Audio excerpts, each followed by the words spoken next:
Hello everyone, and welcome to today's webinar with the main topic, ZTNA Best Practices, Secure Access for Remote Workforces.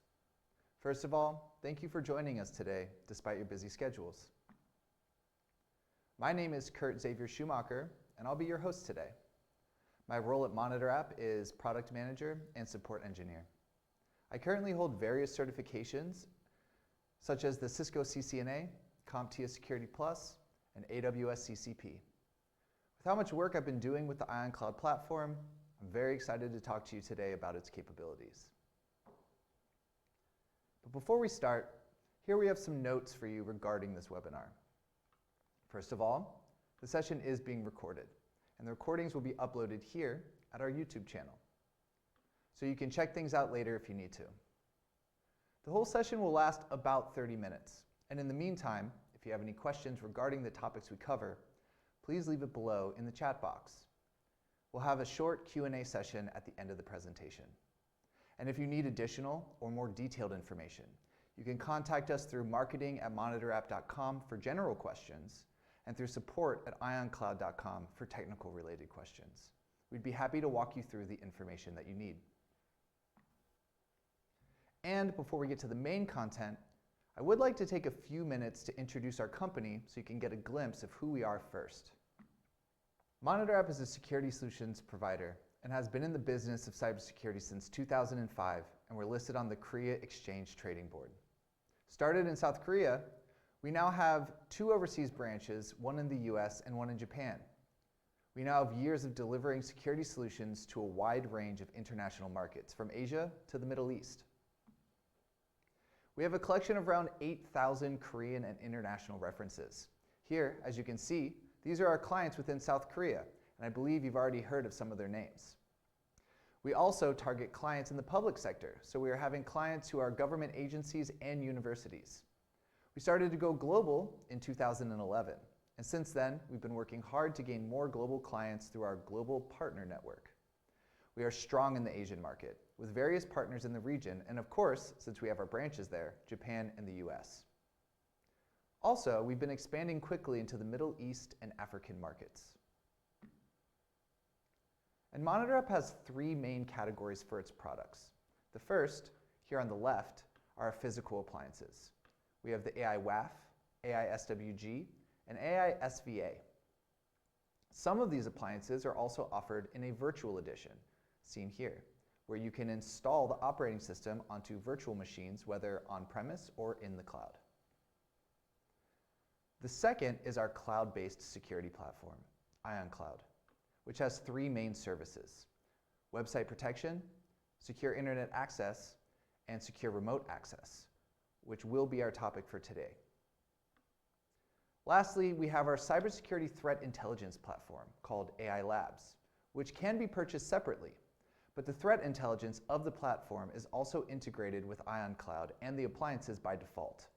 You can check out our website at ailabs.monitorapp.com. And with that, we can get started with the presentation. Taking a look at the structure that we'll be using, first, we're going to talk about why would you need Ion Cloud.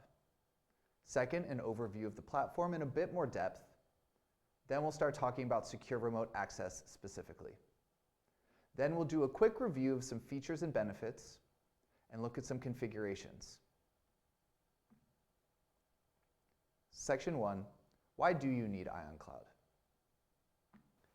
The first and most obvious reason is how mobile workforces have become.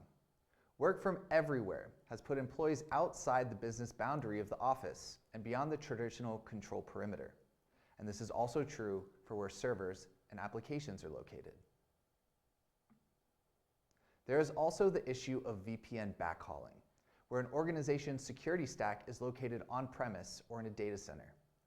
This model, seen here on the left, is no longer effective because the majority of resources are no longer located on servers in offices or in a specific co-location facility. Often, production environments are now hybrid or multi-cloud environments. The attack surface has also greatly increased for companies. For employees have diverse access points, use multiple devices, utilize the cloud far more for things like SaaS, and employees still exhibit a general lack of security awareness. However, the main focus for today is how legacy VPNs have become ineffective for remote workforces, remote resource locations, or a combination of the two. Here we see a depiction of a remote workforce using a VPN client to access a private application at a headquarters. We also can see here how a hacker is able to gain access to the same network in its entirety through some sort of compromise. There are numerous vulnerabilities with how VPNs function. One of the biggest is how, once logged in, users have access to the entire internal network of a company. Even when resources are in different locations, such as here, where one is in the cloud, and there are servers in a headquarters, they are often networked together to still appear as one. In the picture here, you can see how the employees can see all the resources once they're logged in. Unfortunately, the same is true if an attacker is also able to gain access through the same VPN, and this could be through some sort of exploit or having hacked an employee and gaining access through them. However, with ZTNA, we're able to change this. By linking authorization to identity and identity to devices, IonCloud can limit access of applications to only those with specified privileges.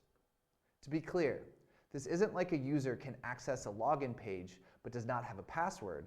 This is where the user cannot even get to the login page to begin with because they need access to get a connection to that resource. And this picture shows that very well, where you can see these specific users only have tunneled connections to specified applications. ZTNA is based off of 5 main principles. The first is least privilege. You only have access to the things that you are authorized for.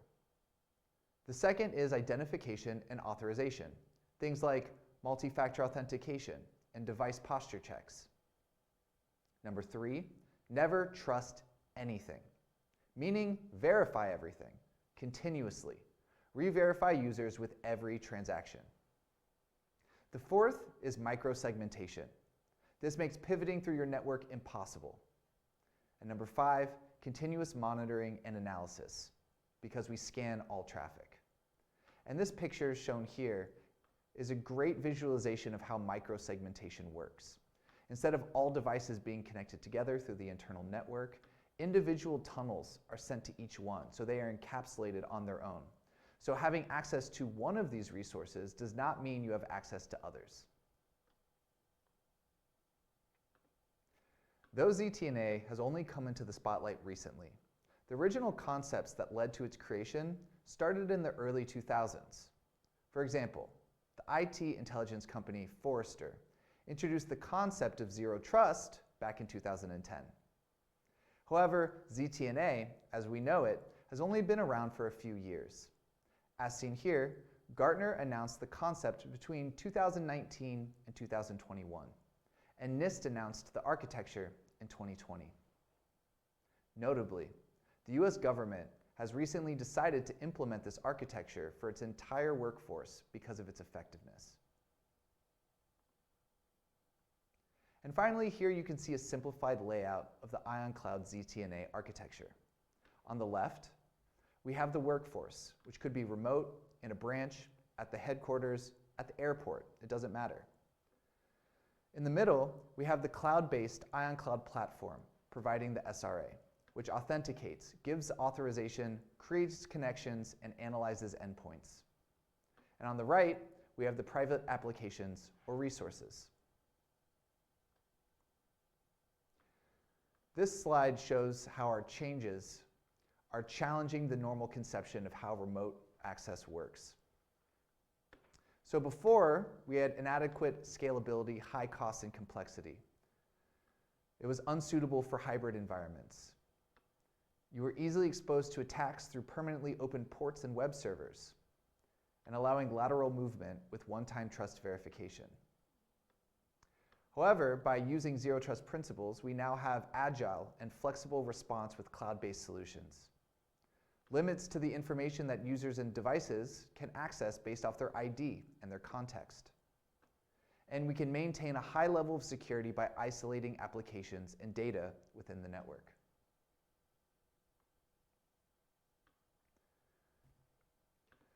Since our ZTNA, or as our product is called, Secure Remote Access, SRA, is part of our Ion Cloud platform, let's take a moment to look at what the Ion Cloud platform is exactly before going into specifics of this one service. Ion Cloud stands for Application Insight on Cloud, and it's a modern alternative to cybersecurity technology. In fact, MonitorApp took its 20 years of experience in security appliances and transformed them into this cloud-based security service so that organizations can keep up with the changing landscape of business and technology. The platform is based on a worldwide network that creates our security service edge, the AI SSE. By installing our infrastructure in 40 internet data centers across 15 countries in conjunction with other POP locations, the Ion Cloud platform allows access for users, endpoints, and applications across the globe. By connecting users through the AI SSE, businesses can control policies consistently, regardless of location or device, from a single management console. It is also worth noting that this is just the scale of the AI SSE right now, for we are continuously adding more locations. There are three main service categories that clients can utilize from the platform. The first is website protection. This is used to protect publicly facing websites and has a WAP and the WMS, which has recently been replaced by our Website Security Posture Check, or WSPC. We have a content delivery network and DDoS mitigation. In the middle, we have our Secure Internet Access, or SSE. This has features like a secure web gateway, cloud access security broker, firewall as a service, next generation deep packet inspection, advanced threat protection, and remote browser isolation. Lastly, our topic for today, secure remote access, which is our zero trust network access. Something that is also important to note is the SIA and the SRA can work together simultaneously. They use the same agent and they also use the same console. Let's move on to get a closer look at what secure remote access really is. So we've seen this picture before, but I wanted to come back to it. The SRA, based off zero trust network access, ensures secure communication between users and remote resources. And the way this is done is by using encrypted tunnels between users and endpoints and controlling that traffic with the Ion Cloud SSE as a proxy. Users will tunnel to the closest edge location, and the traffic will be sent through our network to the closest edge location to the resources that are being accessed. These are two separate tunnels.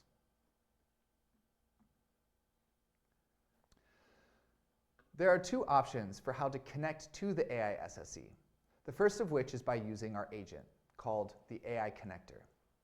This can be installed on laptops, desktops, smartphones, tablets, servers, etc. By logging into this agent, a user's identity and device is verified, and they are connected to the network via secure tunnels. However, if organizations do not want to install the agent on every device at a location, existing network devices can be used to establish a secure connection to the AI SSE by making an IPsec tunnel to Ion Cloud. Then, using these devices as a forward proxy, all the traffic at the location is routed through to Ion Cloud. But let's go back and take a closer look at the agent that was mentioned a moment ago, the AI connector.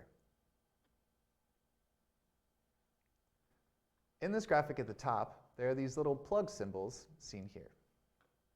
These represent the agent that is installed on the company endpoints that handle the authentication and encrypted connection to the SSE. Here at the bottom, you can see the download screen found on the console for the types of endpoints you might have. As mentioned, it's compatible with computers, smartphones, tablets, and servers. And you can notice that we have all major distributions. We will look at these devices first, but we will also note that you can install the agents on servers seen down here. Now, once you download and install the AI Connector program, you'll start it up and sign in. And the first thing you'll see is entering the workspace name of your company. After entering your workspace, employees will use credentials provided by company administrators that created their accounts or use an identity provider. These accounts will have specifically defined access to resources in advance. Once the employee is logged in, they only have to turn on the AI connector by pressing the button. Many employees are already familiar with this sort of login screen, for it looks so similar to preceding VPN login screens. It is also worth noting that for companies that supply devices for employees, the AI connector switch can be disabled, and the device will permanently be connected whenever the device is on, seen right here. There is also the option to automatically update the connector, seen right here. Once logged in, users can also check stats about their connection, such as how much traffic have they generated, what edge server are they using, and what is the local IP address they have on our internal edge network. The agent not only encrypts your traffic and routes it to the best edge location, it also provides posture checks on devices to make sure they meet organization-specified requirements before permission. These posture check requirements can be configured in many ways, as seen in the list here. These posture checks are not a one-time thing, however. They are continuously performed with each transaction, and if any of the requirements are suddenly not met, the user will be disconnected.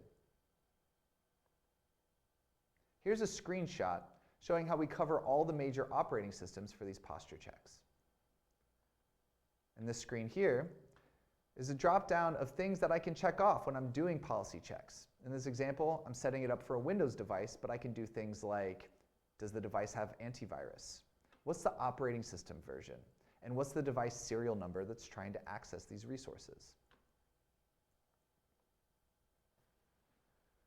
Behind the scenes, the process looks a little bit more like this. First off, the user will get authenticated through the IonCloud SRA through our ZTNA controller.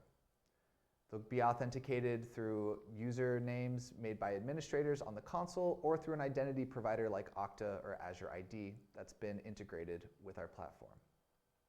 After that, the ZTNA controller sends an access app list back to the connector. The AI connector then performs posture checks, allowing least privilege access through the AI connector agent, and you connect to the ZTNA gateway.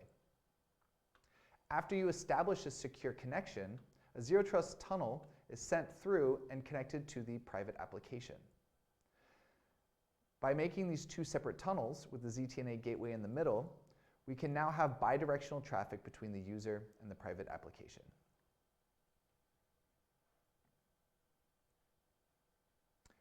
Now that we've talked about using the agent on user devices, let's look at how this would work for servers. With applications and the servers they're located on, you have two options. The first is to install an agent directly on the server or the virtual machine operating system that the application is running on. And you can see that with the plug icons here on the left.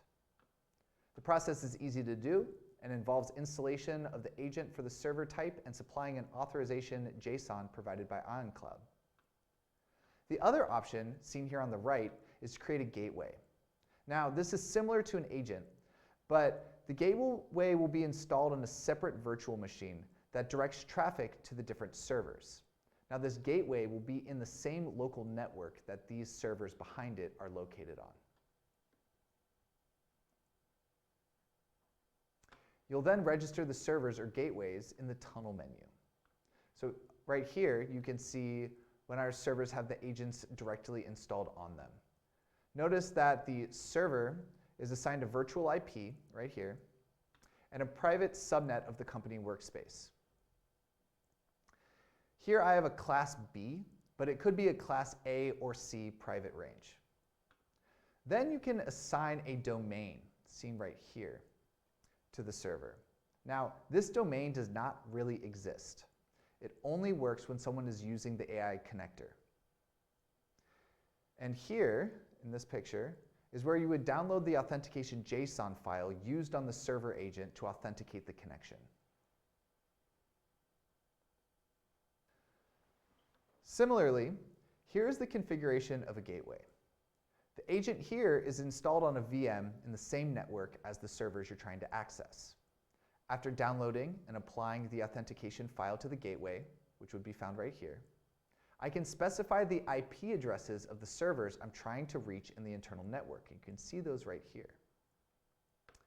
I'm going to also give the servers different domain names. And again, these aren't real domain names, but I can use them if I have the AI connector turned on. You'll also notice that I'm not giving access to the entire internal network. I'm using a subnet mask that makes it so only this individual IP can be reached.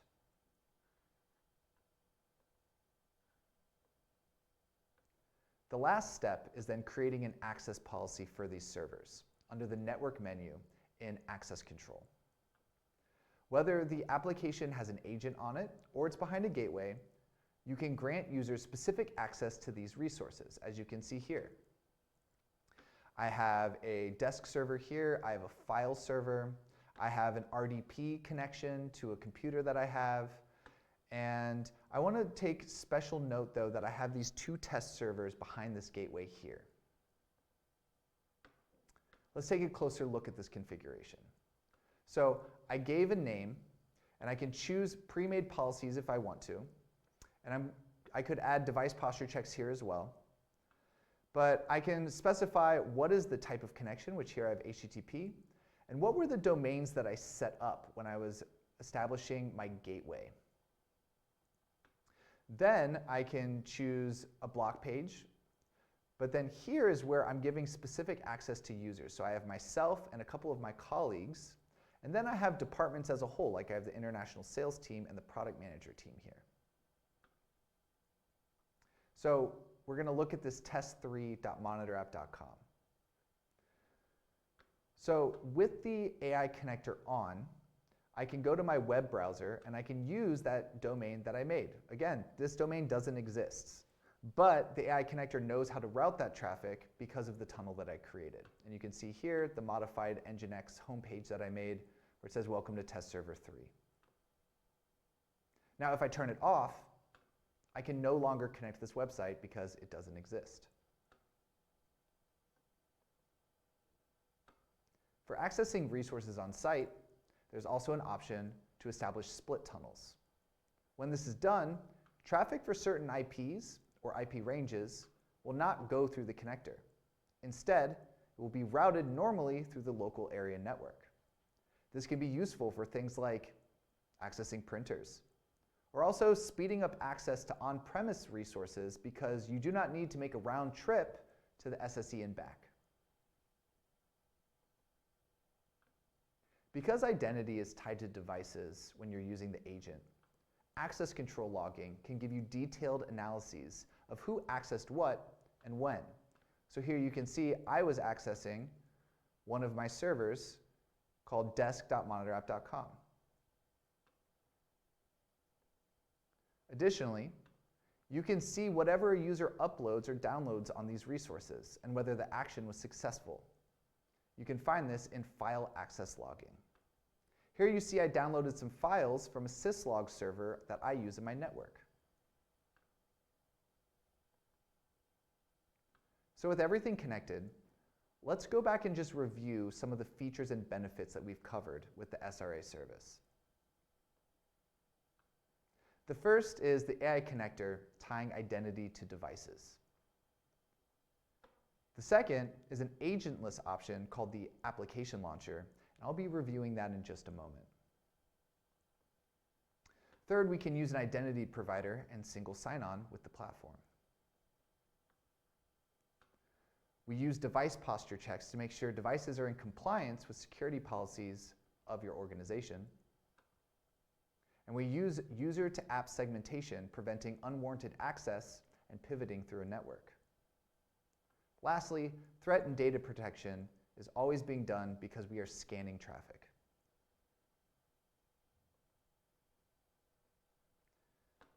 Based on our software-defined perimeter that we make with our ZTNA, only users with verified identities and context are granted access to corporate applications.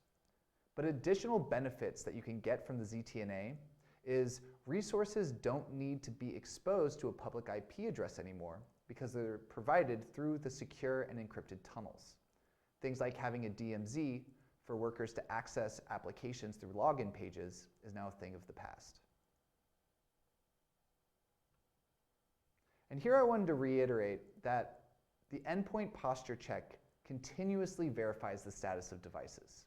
So for example, if an attacker is able to hack an employee device, well, one of the first things they're going to want to do is turn off the antivirus. But if that happens, the SRA is going to know and immediately terminate that connection because it checks the posture with every transaction of the user. If you want to link an entire branch to the SRA instead of individual devices, this can also be done with routers and firewalls on premise. By using a forward proxy, you can tunnel traffic to the SRA by using IPsec. Now, in the very near future, we will also be launching an agentless option called the Application Launcher. This will make it possible to access internal applications through your web browser. Now, this is on our roadmap to be released closer to the end of 2025, and we will have announcements on our website and through our partner network when this is made available. So in this last section, we're going to have a high-level view of how to implement the service into your company. The first picture that we see here is when you install agents on everything. You have it on all the devices, you have it on all the servers individually. This offers low latency and a high amount of security features because we're linking identity to those devices. And we have the most granular control. And of course, we have secure tunneling to all locations for encrypted traffic.